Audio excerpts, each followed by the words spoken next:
ہم حضور کے معجزات میں سنتے ہیں کہ حضور نے چاند توڑا. آپ سنتے ہو یا نہیں سنتے؟ حضور نے ایک اشارے سے چاند کو توڑا اور پھر ایک اشارے سے جوڑ دیا. لیکن زیادہ بڑا معجزہ یہ ہے کہ حضور نے جہالت کا نظام توڑا اور لوگوں کو علم سکھایا. حضور خود فرماتے ہیں میں معلم بن کے ٹیچر بن کے آیا ہوں تمہارے پاس. حضور علیہ السلام نے جہالت کا نظام توڑا. کون سا جہالت کا نظام؟ جہاں والدین بوڑھے ہو جاتے تھے تو ان کو بازار میں پیش کیا جاتا تھا. اگر کوئی بندہ ہوتا تو والدین کے احسان کو احسان نہیں سمجھتا تھا. والدین کی خدمت کو بھی ایک حقارت کی نظر سے دیکھا جاتا تھا. میرے نبی صلی اللہ علیہ وسلم نے بتایا کہ تمہارے والدین کی رضا رب کی رضا ہے. حضور صلی اللہ علیہ وسلم نے ارشاد فرمایا حضور علیہ السلام نے جہالت کا نظام توڑا. پہلے بچیوں کو زندہ تردول کیا جاتا تھا. اگر اللہ معاف فرمائے کسی گھر اگر بیٹی ہوتی تھی تو اس کو زندہ دفن کر دیا جاتا تھا. میرے نبی صلی اللہ علیہ وسلم نے فرمایا کہ بیٹی زحمت نہیں ہے, بیٹی اللہ کی رحمت ہے. حضور صلی اللہ علیہ وسلم نے جہالت کے نظام کو توڑا. پہلے غلاموں کو جو سروینٹس ہوتے تھے ان کو بری نظر سے دیکھا جاتا تھا, جانوروں والا رویہ ان کے ساتھ دیکھا جاتا تھا. میرے نبی علیہ السلام نے فرمایا یہ غلام کو غلام کہہ کے نہ بلاؤ, یہ تمہارے بھائی ہیں. اللہ کی بارگاہ میں وہ بڑا ہے, تقویٰ میں بڑا ہے. ایک صحابی وہ اپنے غلام کو مار رہے تھے, غلام سے غلطی ہوئی تو اس کو مار کے جا رہے تھے.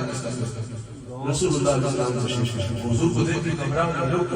حضور نے فرمایا جیسے یہ آج تمہارے آگے مجبور کھڑا ہے کل تم اللہ کے آگے مجبور کھڑے ہو. جس آج یہ کچھ نہیں کر سکتا کل تم کچھ کر نہیں سکو گے. اگر خیر چاہتے ہو تو اس سے معافی مانگو. ابھی یہ حدیث کا مفہوم ہے, خیر چاہتے ہو تو معافی مانگو اس کو جس کو تکلیف دی ہے. اور آقا علیہ السلام نے فرمایا جس طرح آج مجبور یہ تمہارے آگے کھڑا ہے کل تم اس طرح اللہ کے آگے مجبور کھڑے ہو گے. جس طرح آج یہ کچھ نہیں کر سکتا کل تم کچھ نہیں کر سکو گے. اللہ کا خوف کرو, عزت دو. حضور صلی اللہ علیہ وسلم نے وومن رائٹس سب سے پہلی آواز میرے نبی صلی اللہ علیہ وسلم نے وومن ایجوکیشن کے بارے میں سوال کیا جاتا ہے کہ کیا عورت کو تعلیم حاصل کرنے کا حق ہے یا نہیں ہے, کیا خواتین کو تعلیم حاصل کرنی چاہیے یا نہیں کرنی چاہیے. یاد رکھیں یہ سوال سے بہت زیادہ کیا جاتا ہے اور یہاں پر بعض اوقات مس انڈرسٹینڈنگ بھی پھیلائی جاتی ہے کہ اسلام وومن ایجوکیشن کی گارنٹی دیتا ہے. ایسی نہیں ہے. اسلام نے مسلمان عورت کو پردے کا حکم دیا, وہ اس کی پریکاشن ضرورت پردہ کرنا ہے, اس نے اپنی حدود میں رہنا ہے. لیکن تعلیم حاصل کرنے حدود سے مراد یہ اس نے پردہ کرنا ہے, اس نے غلط کام نہیں کرنے, غلط کاموں کی طرف نہیں جانا, بے حیائی نہیں چاہیے. باقی حضور صلی اللہ علیہ وسلم نے عورتوں کو تعلیم کی اجازت عطا فرمائی ہے. تعلیم لینے سے اسلام is not against women education. Islam promotes women education. حضور علیہ السلام سے the biggest alima of our ummah is the wife of Rasulullah sallallahu alaihi wasallam, Hazrat Sayyidah Aisha Siddiqa sallallahu alaihi wasallam. Huzur alayhi salam said that my wife of Rasulullah sallallahu alaihi wasallam, she will give half deen to ummah, half deen, half Islam, half masail of Islam. Aisha Siddiqa sallallahu alaihi wasallam conveyed to ummah, and Sahaba said that they learned half deen, half deen from our mother, al-Mu'mineen, Hazrat Sayyidah Aisha Siddiqa sallallahu alaihi wasallam. اور یاد رکھیے عورتوں کو حضور علیہ السلام نے women rights کی اس وقت آواز اٹھائی جس وقت اور کوئی وومن رائٹس کی آواز اٹھانے والا نہیں تھا. اس وقت آقا علیہ السلام نے ارشاد فرمایا کہ تم میں بہترین وہ ہے جو اپنے گھر میں بہترین ہے.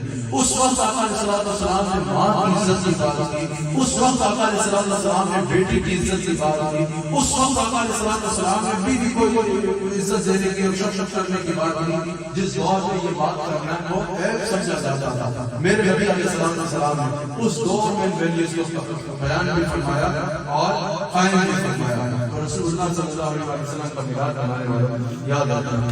ہمارے نبی صلی اللہ علیہ وسلم نبی رحمت ہیں. ہمارے نبی صلی اللہ علیہ وسلم کا درس رحمت کا درس ہے. ہمارے نبی صلی اللہ علیہ وسلم کا درس حسن اخلاق کا درس ہے. ہمارے نبی صلی اللہ علیہ وسلم کا درس صلہ رحمی کا درس ہے. تو صرف میلاد مصطفیٰ منانا نہیں ہے, بلکہ جہاں میلاد مصطفیٰ منانا ہے وہاں پیغام مصطفیٰ صلی اللہ علیہ وسلم کو اپنانا ہے.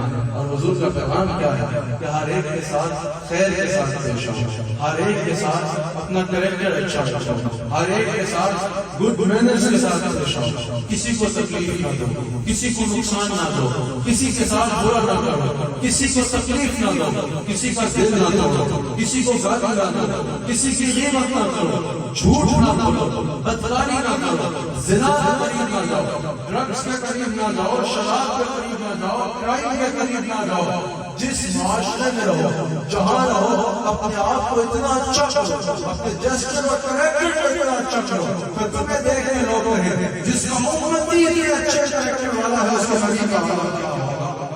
تمہیں دیکھ کے لوگ پوچھیں کہ تم نے اتنا اچھا کریکٹر کہاں سے سیکھا, تم بتاؤ کہ مجھے یہ کریکٹر محمد رسول اللہ صلی اللہ علیہ وسلم نے سکھایا. اور پھر وہ بندہ سوچے کہ اس نبی کا ذرا دیکھنا تو چاہیے, اس کے بارے میں ذرا پڑھنا تو چاہیے, اس کے بارے میں ذرا ریسرچ تو کرنی چاہیے. جس نے اپنے فالوور کو اتنا اچھا کریکٹر کروں کیوں تجھ سے التجا, میرے سرکار کے بعد سوال کرتے ہیں کروں کیوں تجھ سے التجا, میرے سرکار سنتے ہیں تو اپنا کام کر بادے سبا, میرے سرکار سنتے ہیں.